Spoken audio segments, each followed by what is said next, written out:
नमस्कार, धर्म टेलिभिजनको संयुक्त समाचारमा स्वागत छ। म मदन बराइली। सुरुमा आजको प्रमुख समाचार। वैदेशिक रोजगारीमा जाने श्रमिकलाई पेन्सन सहितको सामाजिक सुरक्षा योजनाको शुभारम्भ।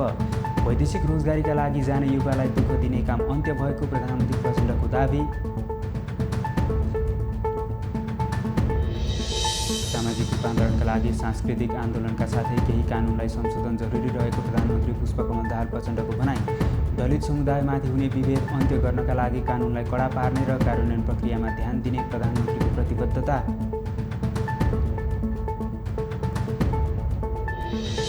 किसानका विभिन्न माग पूरा गर्नुपर्ने भन्दै विभिन्न 6वटा कम्युनिस्ट पार्टी निकटका किसान सङ्घको काठमाडौँमा प्रदर्शन। शान्तिपूर्ण विरोधका कार्यक्रमबाट आफ्ना मागहरू सुनवाई नभए सशक्त आन्दोलन गर्ने चेतावनी।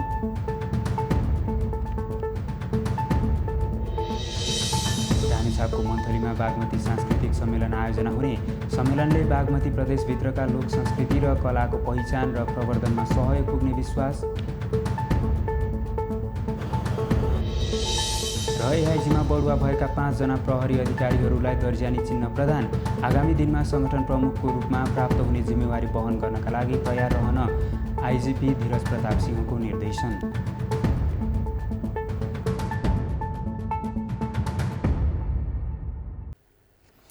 समाचार अब विस्तारमा। सरकारले वैदेशिक रोजगारीमा जाने श्रमिकलाई पेन्सन सहितको सामाजिक सुरक्षा योजना शुभारम्भ गरेको छ।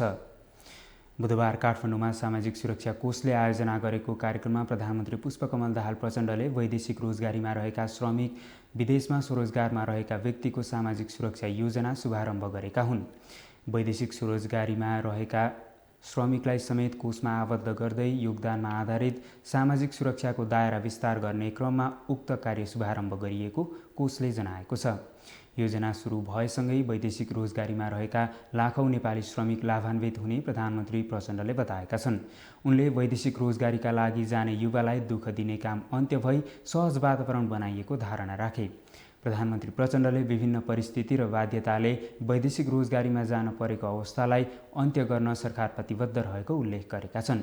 कोषमा आबद्ध हुने वैदेशिक रोजगारीमा रहेका श्रमिकले पनि जीवनको उत्तरार्धमा पेन्सन पाउने अवस्था बनेकाले श्रमिकको जीवनमा ठूलो मद्दत पुग्ने उनको भनाइ छ। त्यस्तै प्रधानमन्त्री प्रचण्डले पहिलो पटक प्रधानमन्त्री हुँदा विदेशमा रहेका नागरिकको समस्या समाधान गर्न पहल गरेको, दोस्रो पटक प्रधानमन्त्री हुँदा श्रमिकको सुरक्षा, स्वास्थ्य र बिमाको समस्या समाधान गर्न प्रयास गरेको र अहिले विदेशमा रहेका श्रमिकको सुरक्षा कार्यक्रम शुभारम्भ गर्न पाउँदा खुसी लागेको बताएका छन्।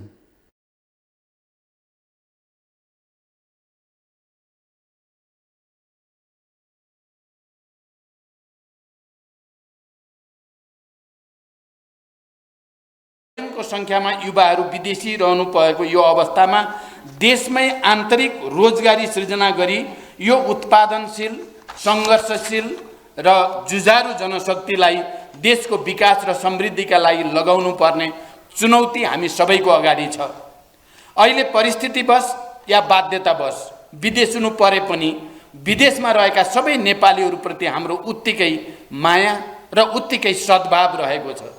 ती युवाहरूले जहाँ रहे पनि जसरी पनि देशको अर्थतन्त्रलाई योगदान पुर्याइरहनु भएको छ, देशको विकासमा योगदान पुर्याइरहनु भएको छ। हामीहरूलाई विभिन्न माध्यमबाट झकझकाइरहनु भएको छ र बेला बेलामा उहाँहरूले खबरदारी पनि गरिराख्नु भएको छ। यो अमूल्य छ। हामीले अब यहाँहरूको भावना अनुसार काम गर्दै रोजगारीकै लागि बाध्यात्मक रूपमा विदेश जानुपर्ने अवस्थाको अन्त्य गर्ने प्रयास अबको हाम्रो बाटो हो, हाम्रो जिम्मेवारी हो। आज यस कार्यक्रम मार्फत विदेशमा रहेका सबै नेपाली दिदीबहिनी दाजुभाइहरूलाई पनि सामाजिक सुरक्षाको दायरामा ल्याउन र यहाँहरूलाई कहीँ न कहीँ देशसँग जोडिरहन र राज्य यहाँहरूसँगै छ भन्ने भावना यहाँहरूलाई दिलाउने प्रयास गर्न पाएकोमा म विशेष रूपले हर्षित छु। त्यस्तै कोष सञ्चालक समितिका अध्यक्ष एवं श्रम रोजगार तथा सामाजिक सुरक्षा मन्त्रालयका सचिव एकनारायण अर्यालले कोषको योजनाले वैदेशिक क्षेत्र र विदेशमा रहेका स्वरोजगारमा रहेका नागरिक सामाजिक सुरक्षाको दायरामा समेटिने बताएका छन्। विप्रेषणलाई वैधानिक बाटोबाट भित्र्याउन पनि यस योजनाले सघाउ पुर्याउने उनले बताए। उनले अब विदेश जाँदा चक्रवृद्धि ब्याज दिनु नपर्ने र कोषबाटै आवश्यक रकम लिन सकिने व्यवस्था गर्न लागि जानकारी दिएका छन्। चाहिँ रकम लिएर विदेश जाने प्रबन्ध सामाजिक सुरक्षा कोषबाट हुन्छ, त्यो पनि म यहाँलाई जानकारी गराउन चाहन्छु। निश्चित रकम योगदानको रूपमा जम्मा गर्दै जाँदा योगदानकर्ताहरूले चाहिँ उमेर पुगिसकेपछि पेन्सन पाउने गर्छन्। अहिले हामीले यहाँ देख्दाखेरि हामी निजामती कर्मचारी भन्दा यो सामाजिक सुरक्षा कोषमा योगदान गर्ने योगदानकर्ताले बढी फाइदा प्राप्त गर्छ। सामान्य प्रधानमन्त्रीज्यू अहिले घर बनाउनको लागि 70 लाख, आफ्नो चाहिँ के अरे शैक्षिक कर्जा 30 लाख, त्यस्तै सामाजिक कामको लागि 5 लाख र कुनै घटना घट्यो भने 1 लाख रुपियाँ चाहिँ अहिले हामीले चाहिँ योगदानकर्ताहरूलाई दिइरहेका छौँ। यो कार्यक्रममा उद्योग वाणिज्य महासङ्घका वरिष्ठ उपाध्यक्ष चन्द्रप्रसाद ढकालले कोषले शुभारम्भ गरेको योजनाबाट लाखौँ श्रमिक र आश्रित परिवार लाभान्वित हुने विश्वास व्यक्त गरे। प्रधानमन्त्री पुष्पकमल दाहाल प्रचण्डले सामाजिक रूपान्तरणका लागि सांस्कृतिक आन्दोलनका साथै केही कानुनहरूलाई संशोधन जरुरी रहेको बताएका छन्। बुधबार राष्ट्रिय सभा बैठकमा समुदायका विभेद र उत्पीडनहरूको अन्त्य गरी सामाजिक, सांस्कृतिक, आर्थिक, राजनीतिक समानता, समृद्धि र सामाजिक न्याय सुनिश्चित गर्ने सम्बन्धी सङ्कल्प प्रस्तावमाथिको छलफलमा उठेका प्रश्नको जवाफ दिँदै प्रधानमन्त्री प्रचण्डले विभेद र उत्पीडनहरूको अन्त्यका लागि वैधानिक र कानुनी रूपमा मात्रै समाधान खोज्न खोजे समस्या सिर्जना हुने भन्दै यसका लागि सांस्कृतिक आन्दोलनका साथै केही कानुनहरूलाई संशोधन जरुरी रहेको बताएका हुन्। उनले संविधानमा भएको सकारात्मक कुरालाई उल्टाउने कसरत भइरहेको र यसले दलित र उत्पीडनमा परेकाहरूको अधिकारमा पनि असर पर्न सक्ने भएकाले सबै सचेत रहनुपर्ने धारणा राखे। दलित समुदायमाथि हुने विभेद अन्त्य गर्नका लागि कानुनलाई कडा पार्ने र कार्यान्वयन प्रक्रियामा ध्यान दिने उनले बताएका छन्। प्रधानमन्त्री प्रचण्डले आधुनिक युग अनुसार मुलुकलाई आर्थिक समृद्धिको बाटोतर्फ अघि बढाउँदै गर्दा विभेद र उत्पीडनहरूको क्रमशः अन्त्य हुँदै जाने विश्वास व्यक्त गरे। रहेको त्यो अपमान कायमै रहेका थुप्रै घटना परिघटनाहरू हामी आजभोलि पनि देखिराखेकै छौँ। त्यो कुनै न कुनै रूपमा ती घटनाहरू आएका छन् र त्यसले हाम्रो समाज वास्तवमा कहीँ न कहीँ कलङ्कित हुने स्थितिहरू पनि हामीले देखिराखेकै कुरा हो। त्यसकारण मैले के भन्ने गरेको छु भने यो विषय ठुलो सांस्कृतिक क्रान्तिको विषय छ। संविधान र कानुनमा व्यवस्था गर्ने कुराको पनि आफ्नो ठाउँमा महत्त्व छ, तर संविधान र कानुनले मात्रै समाधान गर्न सक्दैन। यो सांस्कृतिक आन्दोलनसँगै अभियान पनि सँगसँगै चलेर मात्रै यसको अन्ततः स्थायी समाधान हुने प्रक्रियातिर जान सक्छ। त्यसैगरी उक्त प्रस्तावमाथिको छलफलमा भाग लिँदै राष्ट्रिय सभा सदस्यहरूले संविधान र कानुनमा व्यवस्था भए बमोजिम सार्वजनिक स्थानमा हुने भेदभावलाई न्यूनीकरण गर्दै कानुनको प्रभावकारी कार्यान्वयन गराउन माग गरेका थिए। बैठकले सङ्कल्प प्रस्तावलाई सर्वसम्मतले पारित गरेको छ भने सङ्कल्प प्रस्तावमा रहेका विषयहरूलाई कार्यान्वयन गर्न बैठकले सरकारलाई निर्देशन दिएको छ। दलित समुदाय र व्यक्तिका नाम र थर नागरिकता र राहदानीमा अपमानजनक तरिकाले प्रयोग गरिएको पाइएकाले त्यसलाई तत्काल सच्याउन र उनीहरूले भोग्नु परेको मानसिक क्षतिको उचित क्षतिपूर्ति दिन सङ्कल्प प्रस्तावमा माग गरिएको छ। संयुक्त समाचारमा पालो रहेको छ छोटो विश्रामको। धर्म टेलिभिजन हेर्दै गर्नुहोला। थाइल्यान्ड धार्मिक तथा पर्यटकीय स्थल भ्रमण एवं प्रवचन कार्यक्रम बुद्धिस्ट टिचिङ एन्ड मेडिटेसन सेन्टरद्वारा आयोजना हुन गइरहेको यही वैशाख 4 देखि 12 गते 2080 अप्रिल 17, 25, 2023 सम्म 9 दिने थाइल्यान्डको बौद्ध धार्मिक तथा प्राकृतिक सौन्दर्यले भरिपूर्ण पर्यटकीय स्थलको भ्रमण एवं प्रवचन कार्यक्रममा सम्पूर्ण धर्मप्रेमी महानुभाव, उपासक उपासिका, भ्रमण गर्न इच्छुक महानुभावहरूलाई हार्दिक स्वागत गर्दछौँ। बुद्ध धर्मको गहन दर्शन, ध्यान तथा विविध प्राचीन बौद्ध विहार, स्तूपा तथा बुद्ध मूर्तिका बारे ऐतिहासिक विश्लेषणात्मक प्रवचन श्रवण गर्न तथा बुझ्न चाहनुहुने महानुभावहरूले यस कार्यक्रममा सहभागी हुन सक्नुहुनेछ। धार्मिक तथा पर्यटकीय स्थल Wat Phra Kaew Grand Palace, Wat Pho, Wat Saket, Wat Ratchanatdaram, Wat Dhammakaya, Wat चिन्त्राराम, Pattaya, Phuket, Bangkok market place. विश्व प्रसिद्ध संसारकै अद्भुत स्थानहरूमध्ये पर्ने number 1 what Phra Kaew Grand palace. यसमा संसारमै सबैभन्दा ठुलो इमरल्ड अर्थात् पन्नाको बुद्ध दर्शन गर्न सकिन्छ भने विशाल स्वर्ण स्तूपा र सयौं बुद्ध मूर्तिका साथै सङ्ग्रहालय पनि दर्शन गर्न सकिन्छ। नम्बर 2 वाट फो। यस महाविहारमा 46 मिटर लम्बाइको सुतिरहनु भएको बुद्ध मूर्ति दर्शन गर्न सकिन्छ। Number 3 what socket. 80 मिटर अग्लो मानव निर्मित स्वर्ण पर्वतमा अवस्थित स्वर्ण स्तूपा तथा बुद्ध मूर्ति र भगवान बुद्धको अस्तु धातुको दर्शनका साथै सहरको मनोरम दृश्य हेर्न सकिन्छ। Number 4 Wat Ratchanatdaram. यो विहार लोहा प्रसाद अर्थात् ढुङ्गाबाट बनेको विहार हो भने छतहरूमा धातुहरू मात्र प्रयोग गरिएको छ। आर्थिक तथा धार्मिक सफलताका लागि धेरै पर्यटकहरू यस विहारमा प्रार्थना हेतु दर्शन गर्न आउने गर्दछ। Number 5 Wat Dhammakaya. करिब 14 लाख मानिसहरू बसेर ध्यान साधना गर्न सकिने संसारकै सबैभन्दा ठुलो ध्यान केन्द्रको रूपमा परिचित रहेको छ र यस केन्द्रमा संसारभरिबाट लाखौं उपासक उपासिका र पर्यटकहरू आउने गर्दछ। Number 6 what चिन्त्राराम। उज्यालो चौतर्फी प्रकाश भित्र आउने गरी बनाइएको विहार। नम्बर 7 पटाया, समुद्री किनार। यो प्राकृतिक रमणीय थकान मेटाउने विशाल र लोकप्रिय सङ्ग्रहालय हो भने पानीमा खेल्ने, डुङ्गा चढ्ने, घुम्ने स्थानको रूपमा चिरपरिचित समुद्री तट हो। नम्बर 8 फुकेट, समुद्री किनार। प्राकृतिक रमणीय, थकान मेटाउने र गर्मीमा पानी खेल्ने, घुम्ने, डुङ्गा चढ्ने स्थानको रूपमा चिरपरिचित समुद्री तट हो। Number 9 Bangkok market place. सुविधाहरू भ्रमण, प्रवचन र पूजापाठहरू धर्म टिभी सोसियल मिडियामा प्रसारण, डकुमेन्ट्री भिडियो धर्म टिभीमा प्रसारण तथा वितरण, फोटो वितरण, भ्रमणको लागि फ्लाइट तथा लग्जरी बस, बस्नलाई होटलको व्यवस्था, पूजापाठको पुस्तिका वितरण, फ्री इन्टरनेट तथा कल सेवा, सुगर, प्रेसर, अक्सिजन जाँच्ने र रुगाखोकी, ज्वरोहरूको औषधि उपचार सेवा। यस धार्मिक तीर्थयात्रामा पाल्नुहुने इच्छुक महानुभावहरूले यथाशीघ्र आफ्नो नाम दर्ता गर्न सक्नुहुनेछ। तीर्थाटन समयभन्दा 10 दिन अगाडि नै आफ्नो नाम दर्ता गर्नुहुन हार्दिक अनुरोध गर्दछौँ।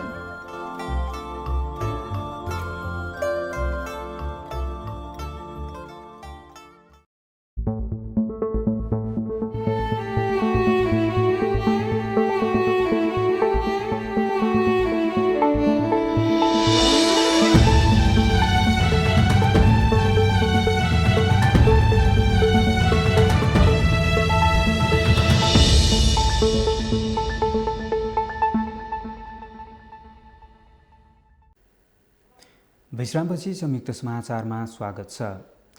किसानका विभिन्न माग पूरा गर्नुपर्ने माग राख्दै विभिन्न 6वटा कम्युनिस्ट पार्टी निकटका किसान सङ्घ महासङ्घले काठमाडौँमा प्रदर्शन गरेका छन्। सत्तारूढ नेकपा माओवादी केन्द्र सहितका अखिल नेपाल किसान महासङ्घ, क्रान्तिकारी केन्द्र, नेकपा एकीकृत समाजवादी निकट अखिल नेपाल किसान महासङ्घ लगायतका सङ्गठनमा आबद्ध संयुक्त किसान सङ्घर्ष समितिले काठमाडौँको माइती घरमा विरोध प्रदर्शन गरेका हुन्। उनीहरूले लघुवित्तको ज्यादती रोक्नुपर्ने र मिटर ब्याजीका कारण कृषक पलायन हुनु परेको भन्दै आक्रोश व्यक्त गरेका छन्।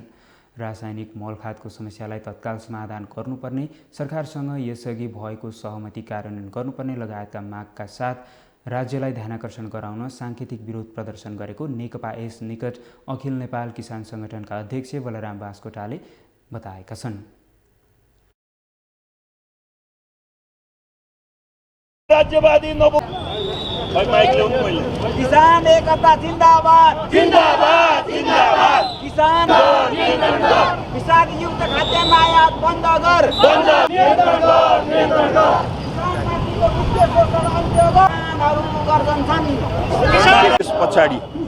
त्यस पछाडि चाहिँ सङ्घीय निर्वाचन र प्रादेशिक निर्वाचनको कारण निर्वाचन अवरोध नहोस् भनेर हामीले चाहिँ आन्दोलनको कार्यक्रम स्थगित गरेका थियौँ र अहिले सम्माननीय प्रधानमन्त्री प्रचण्डज्यूलाई पुनर्संस्मरण गराउँदै अब हाम्रा मागहरू तुरुन्त पुरा होस्, होइन भने हामी सङ्घर्षमा जाने तयारीमा छौँ भन्ने यो साङ्केतिक एउटा चाहिँ धरना हो आजको। उनीहरूले कृषिमा वैदेशिक लगानी हुन नहुने, भूमि बैंक खारेज गर्नुपर्ने लगायतका माग समेत राखेका छन्। शान्तिपूर्ण विरोधका कार्यक्रमबाट आफ्ना मागहरू सुनवाई नभए सशक्त आन्दोलन गर्ने सङ्घर्ष समितिको चेतावनी छ। राष्ट्रिय जनसांस्कृतिक महासङ्घ नेपाल बागमती प्रदेश समितिले रामेछापको मन्थलीमा बागमती सांस्कृतिक सम्मेलन आयोजना गर्ने भएको छ। महासङ्घले बुधबार काठमाडौँमा पत्रकार सम्मेलनको आयोजना गरी बागमती प्रदेशमा भएका कला, वास्तुकला, चित्रकला, मूर्तिकला, नाटक र संस्कृतिको संरक्षण गर्ने उद्देश्यले उक्त सांस्कृतिक सम्मेलन गर्न लागेको जानकारी दिएको हो। सम्मेलनले बागमती प्रदेशभित्रका लोक संस्कृति र कलाको पहिचान, साहित्य लेखनका प्रमुख प्रवृत्ति पहिल्याउने महासङ्घले जनाएको छ।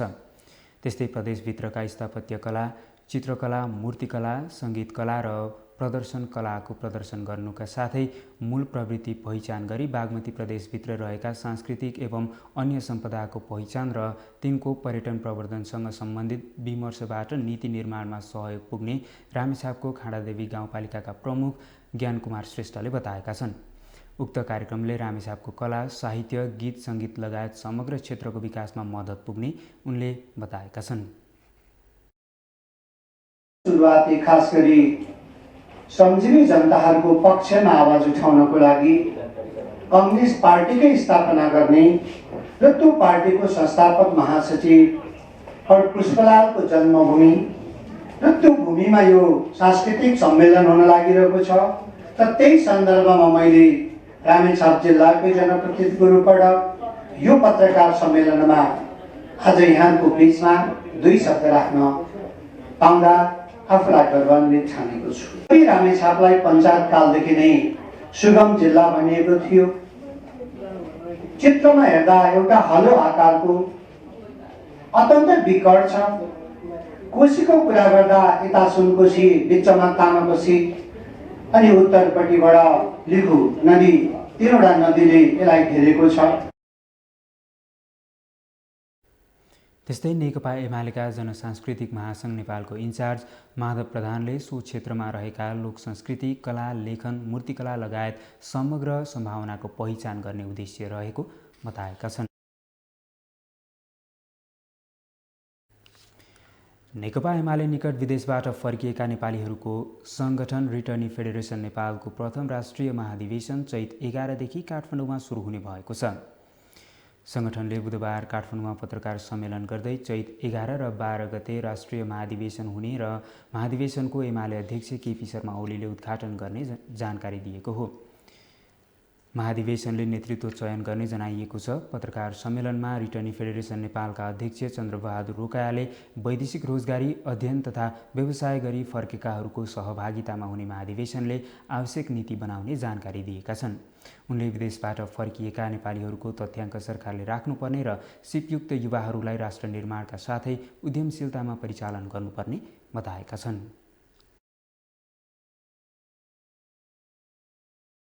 राख्न जरुरी छ र नेपाल सरकारसँग आजको दिनमा ठ्याक्कै कति रिटर्नीहरू छन् र तिनीहरूसँग के सिप सिकेर आएका छन् उनीहरूले भन्ने कुराको चाहिँ त्यो तथ्याङ्क छैन।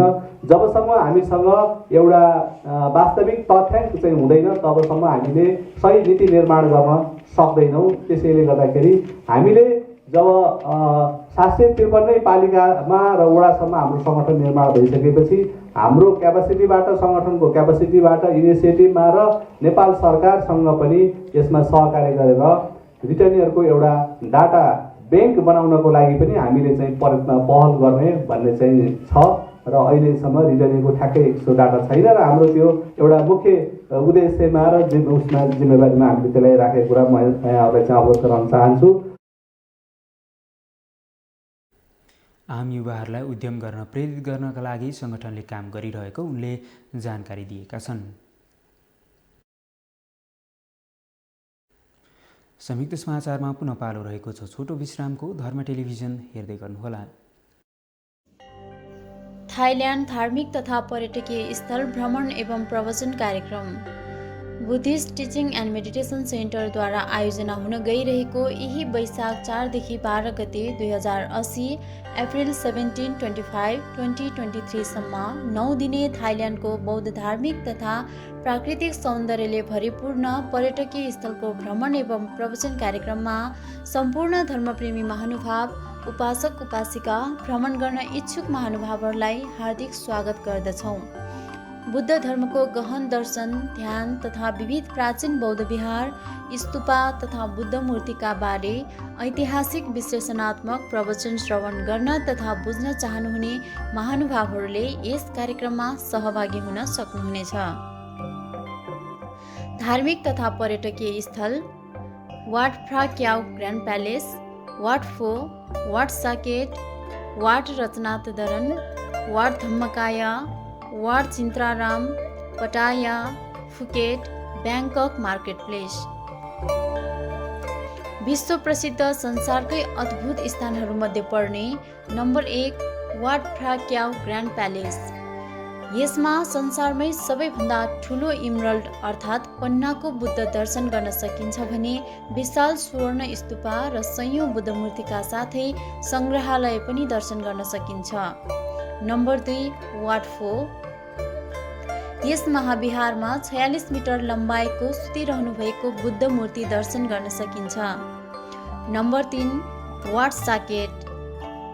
80 मिटर अग्लो मानव निर्मित स्वर्ण पर्वतमा अवस्थित स्वर्ण स्तूपा तथा बुद्ध मूर्ति र भगवान बुद्धको अस्तु धातुको दर्शनका साथै सहरको मनोरम दृश्य हेर्न सकिन्छ। Number 4 Wat Ratchanatdaram. यो विहार लोहा प्रसाद अर्थात् ढुङ्गाबाट बनेको विहार हो भने छतहरूमा धातुहरू मात्र प्रयोग गरिएको छ। आर्थिक तथा धार्मिक सफलताका लागि धेरै पर्यटकहरू यस विहारमा प्रार्थना हेतु दर्शन गर्न आउने गर्दछ। Number 5 Wat Dhammakaya. करिब 14 लाख मानिसहरू बसेर ध्यान साधना गर्न सकिने संसारकै सबैभन्दा ठुलो ध्यान केन्द्रको रूपमा परिचित रहेको छ र यस केन्द्रमा संसारभरिबाट लाखौं उपासक उपासिका र पर्यटकहरू आउने गर्दछ। Number 6 what चिन्त्राराम। उज्यालो चौतर्फी प्रकाश भित्र आउने गरी बनाइएको विहार।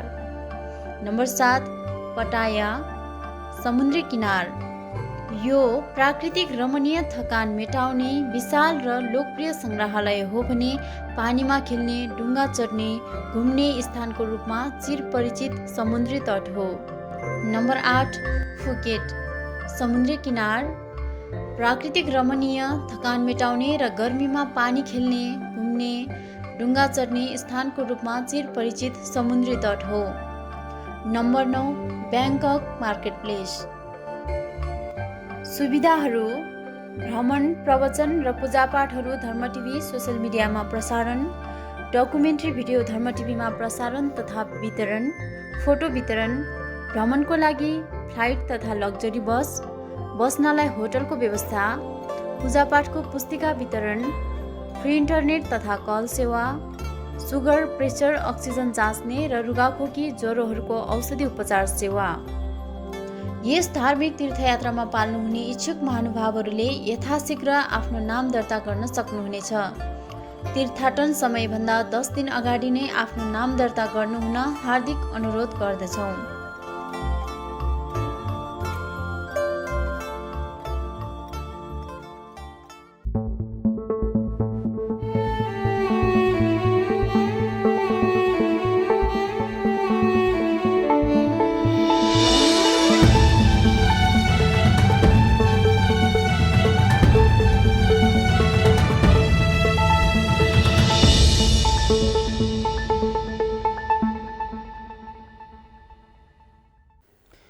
विश्रामपछि संयुक्त समाचारमा पुनः स्वागत छ। राष्ट्रपति रामचन्द्र पौडेलले पशुपति क्षेत्रस्थित वनकालीमा वृक्षारोपण गरेका छन्। राष्ट्रपति पौडेल बुधबार पशुपति पुगेर वनकाली क्षेत्रमा नागचम्पा फूलको बिरुवा रोपण गरेका हुन्। पौराणिक हिसाबले बुधबार नयाँ वर्ष परेकाले वनकाली क्षेत्रमा वृक्षारोपण कार्यक्रम आयोजना गरिएको बताइएको छ। नागदेवताको पूजा नागचम्पा सेतो फूलले गरिने तथा नाग प्रसन्न हुने भएकाले राष्ट्रपति पौडेलद्वारा उक्त फूलको बिरुवा रोपण गरिएको हो। गृह शान्ति राष्ट्र शान्तिका लागि लुम्बिनीमा समेत राष्ट्रपति पौडेलद्वारा वृक्षारोपण गराइने योजना रहेको छ। प्रहरी अतिरिक्त महानिरीक्षक एआइजीमा बढुवा भएका 5 जना प्रहरी अधिकारीले दर्जानी चिन्ह लगाएका छन्। बुधबार प्रहरी प्रधान कार्यालयमा प्रहरी महानिरीक्षक आइजिपी धीरज प्रताप सिंहले एआइजीमा बढुवा भएका वसन्त बहादुर कुँवर, टेक प्रसाद राई, दीपक थापा, श्यामलाल गेवाली र किरण वज्राचार्यलाई दर्जानी चिन्ह प्रदान गरेका हुन्। कार्यक्रममा प्रहरी महानिरीक्षक सिंहले पदोन्नति भएका मध्यबाटै सङ्गठन प्रमुख हुने भएकोले आगामी दिन सङ्गठन प्रमुखको रूपमा प्राप्त हुने जिम्मेवारी वहन गर्नका लागि तयार रहन निर्देशन दिएका थिए। उनले सङ्गठनको उच्च तहमा रहने प्रहरी अधिकारीहरूलाई चौतर्फी रूपमा चुनौतीको सामना गर्नुपर्ने भएकोले उक्त चुनौती र जिम्मेवारीलाई कुशलतापूर्वक निर्वाह गर्नुपर्ने बताएका छन्।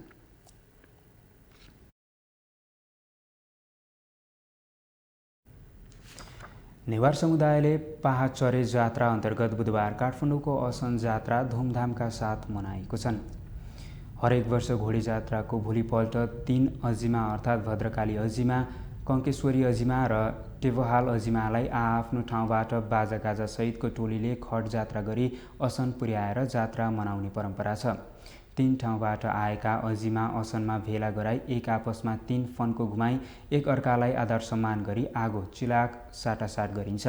यही चिलाक साटासाट गर्ने परम्परालाई असनमा खट जुदाउने भन्ने प्रचलन रहिआएको हो।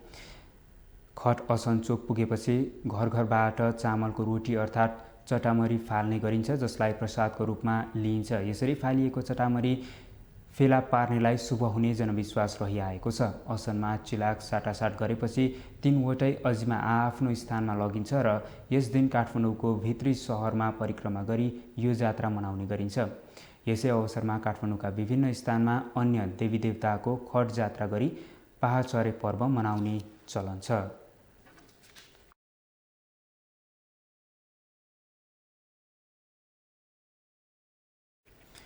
आजका लागि संयुक्त समाचार सकियो। धर्म टेलिभिजन हेर्दै गर्नुहोला र थप समाचारको लागि हाम्रो वेबसाइट www.dharmatelevision.tv मा लगइन गर्नुहोला। साथै हामीलाई फेसबुक र युट्युबमा पनि फलो गर्न सक्नुहुनेछ। त्यस्तै मोबाइल एप्लिकेसन धर्म टेलिभिजन र आइपिटिभीमा पनि हेर्न र सुन्न सक्नुहुनेछ।